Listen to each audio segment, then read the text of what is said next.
add up, and all that kind of stuff. So that's our background. Oh, neat. Cool. I don't, I think there is a shop that does that on the Republican side of stuff. I mean, there's some, I think, I don't know what the right term is. We kind of do the lion's share of the progressive stuff. There's a woman by the name of Carol Russell who kind of works on, is kind of the person who has multiple clients on the Republican side of stuff. And then there's some other people that are out there just kind of doing it on their own as well. Right on. Is Total Recall Pack one of your people, or do you know offhand?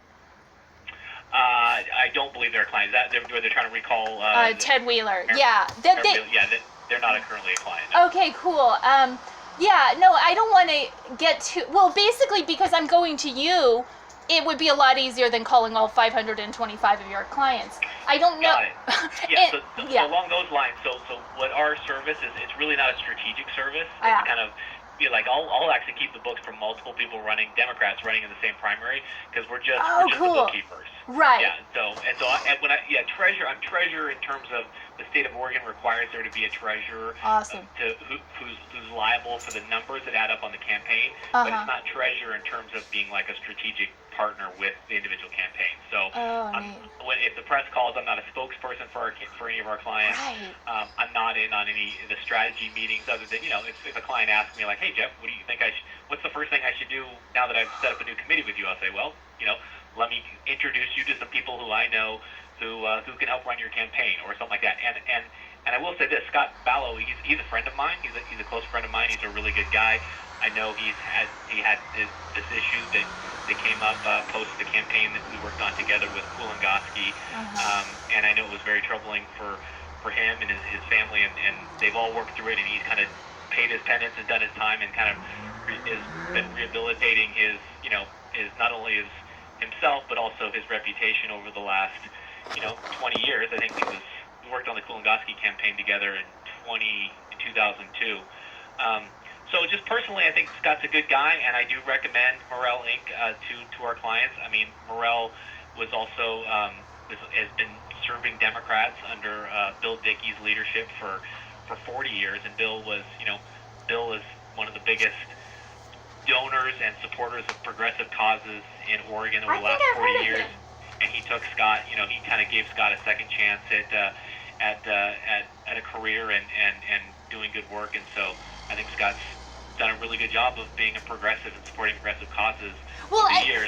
And I get that thing about Oregon. Oregon is a compassionate place, and in my heart, as a survivor, I go at war with my instinct that survivors need compassion too. And I don't know if it was. Sometimes pornography addiction can be fueled by like drug addiction or depression, and I don't know if he was inducing young children to send him images, and if so, I'm pretty worried about who those victims might be.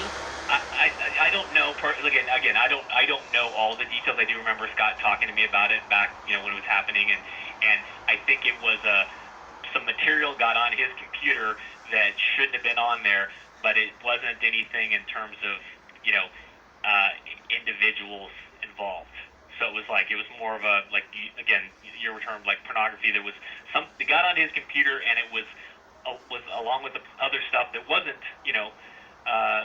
around the, that wasn't illegal, and it kind of, and it got brought to the authorities, and as a result, he went through the process and has been kind of living that down or getting through that ever since then. And again, I don't know if you want to talk to Scott, he'd probably be willing to talk to you and tell you. Oh my gosh, that is so interesting, because it's kind of a heartbreaking story either way, because I view pornography addiction as something that can be overcome, but I also view it as, in a sense, like a security failure, because some people go into pornography innocently, not realizing how much of it involves child sexual exploitation materials, and then they don't know what they're getting into.